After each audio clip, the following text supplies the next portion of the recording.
प्रसंग चल रहा है भगवान कृष्ण की लीला कि भगवान कृष्ण की देखो उन्होंने कितनी लीलाएं की कि पहले लीला की कि मिट्टी खाई तो मैया ने जब कहा कि अपना मुख दिखलाओ तो भगवान कृष्ण ने जब मुख दिखलाया तो पूरे ब्रह्मांड के दर्शन करो कि पूरी सृष्टि कि मैया ने भगवान कृष्ण के मुख में देखी कि उसके बाद लीला की कि इतनी लीलाएं की कि उसका अंत नहीं है कि गोपियों के घर जाकर माखन की मटकियां फोड़ी, माखन खाया, दही खाई कि इतनी लीलाएं की। तो सुखदेव मुनि जी कहते हैं कि एक दिन कि भगवान कृष्ण नदी के तट पर जाकर गोपियों के वस्त्र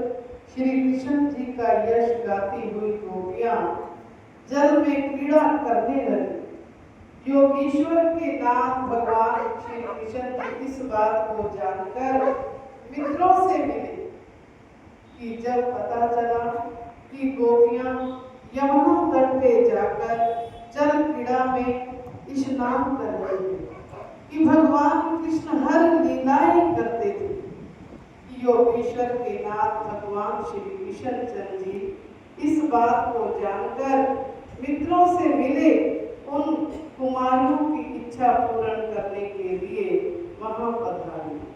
देखा कि वे कुमारियां जल में स्नान कर रही कि सब गोपियां सब सखियां जल में स्नान कर रही हैं। तब जल में वसुदेवता का वास रहता है और यह बिना जल बिना वस्त्र के जल में स्नान कर रही थी, जिससे जल में बसने वाले वसुदेवता का अपमान होता है कि भगवान तो हर दृष्टि से की वृत्ति से कि किसी ना किसी योग्य से सखियों को कि बताने लगे कि यह अनुचित है। ऐसा विचार कर उनके सब वस्त्र लेकर गर्दन पर चढ़ गए तथा वस्त्रों की गठरी बनाकर अपने आगे रखकर बैठ गए। हंसी हंसी तोड़ रही चंद्रमुखी सोहे मुक्तान मन गले में पड़े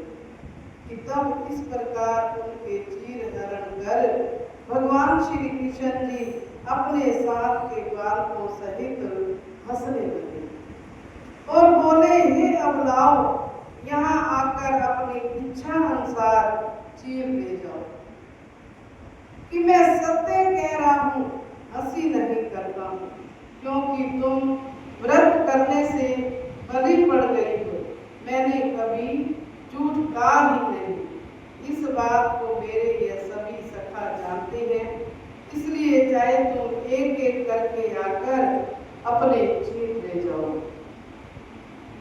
एक साथ ही मिलकर ले जाओ। श्री सुखदेव जी बोले, भगवान श्री कृष्ण की यह हंसी की बात सुनकर प्रेम मगन गोपियां आपस में देखकर